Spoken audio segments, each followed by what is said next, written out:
السلام علیکم ورحمۃ اللہ وبرکاتہ۔ امید کرتا ہوں تمام آپ خیریت سے ہوں گے۔ آج ہم بات کرنے جا رہے ہیں سیاست اور اسلام پہ۔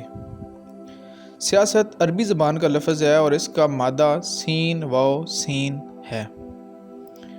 معجم الغنی میں سیاست البلاد سے مراد یعنی سیاست شہروں کے داخلی اور خارجی امور کی دیکھ بھال اور ان امور کو بحسن خوبی سر انجام دینے کو کہتے ہیں۔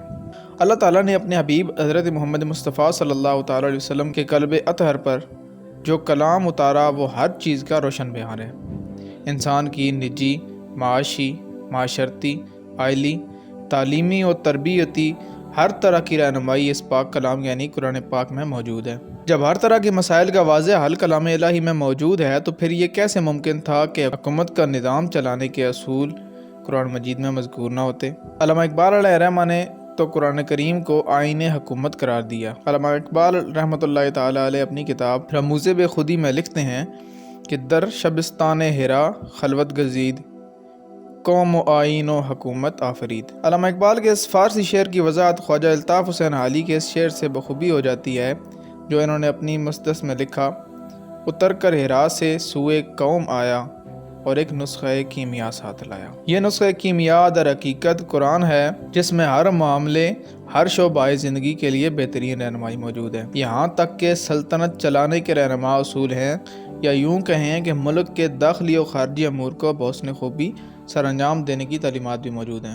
اسی لیے بانی پاکستان قائد اعظم محمد علی جناح سے قیام پاکستان سے قبل جب کسی نے پوچھا کہ آپ جس نئے وطن کی تحریک چلا رہے ہیں اس کا آئین و قانون کیا ہوگا، تو آپ نے قرآن مجید اٹھا کر فرمایا: ہمارے ملک کو کسی نئے دستور کی، کسی نئے قانون کی ضرورت نہیں، اس کا دستور پہلے ہی موجود ہے جو کہ قرآن پاک ہے۔ اسلام کے دامن میں سیاست و قائدین سیاست نیز منتظمین سیاست، سلطنت میں کیا خوبیاں ہونی چاہیے، یہ سب موجود ہے۔ چنانچہ حاکم اسلام کیسا ہونا چاہیے اس کے متعلق قرآن مجید میں ارشاد فرمایا: قال ان اللہ اصطفاہ علیکم وزادہ بسطۃ فی العلم والجسم۔ ترجمہ: اسے اللہ نے تم پر چن لیا اور اسے علم اور جسم میں کشادگی دی۔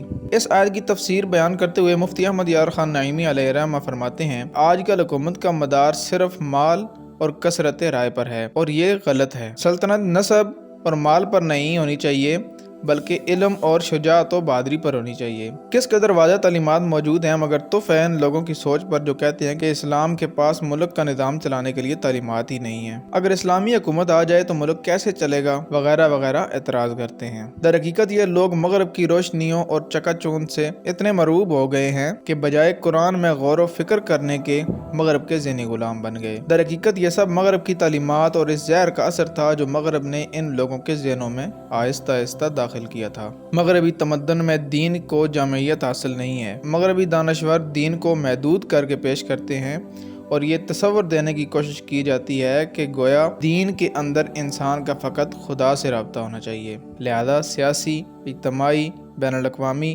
اور حکومتی سطح پر روابط قائم کرنا دین اور مذہب کے دائرہ کار سے باہر ہیں اور یہ چیزیں انسان اور خدا کے رابطے سے جداگانہ چیزیں ہیں۔ پھر اس پر مستزاد یہ کہ سیاست کو ایک لفظ بدنام بنا کر پیش کیا گیا، حتیٰ کہ جھوٹ، دغا، لوٹ مار وغیرہ امور سر انجام دینے والے کو سیاسی آدمی کہہ کر پکارا جانے لگا۔ اس طرح مسلمانوں نے سیاست سے کنارہ کشی اختیار کرنا شروع کر دی اور پھر اس کا نتیجہ یہ ہوا کہ ایمانوں میں صحیح العقیدہ متصلب فی الدین لوگوں کی نمائندگی ختم ہو کر رہ گئی۔ جبکہ دیکھا جائے تو ملک کو قوم کی خدمت کے جذبے کے تحت سیاست کرنا اور اللہ تعالیٰ کے بیان کردہ نظام کو رائج کرنے کے لیے سیاسی عمل میں آنا بذات خود ایک مستحسن عمل اور بعض اوقات ثواب تک ہے۔ حتیٰ کہ سیاست خود انبیاء اکرام علیہ السلام نے فرمائی۔ بخاری شریف کی حدیث ہے کہ بنی اسرائیل کے انبیاء سیاست فرماتے تھے۔ اسی لیے ہونا یہ چاہیے تھا کہ جس وقت سیاست کو بدنام کرنے کی مغربی کوششیں ہو رہی تھیں اس وقت بھرپور سیاسی عمل میں حصہ لے کر اسلامی سیاسی قوانین متعارف کرائے جاتے، کیونکہ اسلام نے سیاست کو جس رخ کے ساتھ پیش کیا ہے اگر اسی رخ سے سیاست کو دیکھا جائے تو یہ ایک اہم ذمہ داری اور اہم فریضہ کے طور پر سامنے آتی ہے۔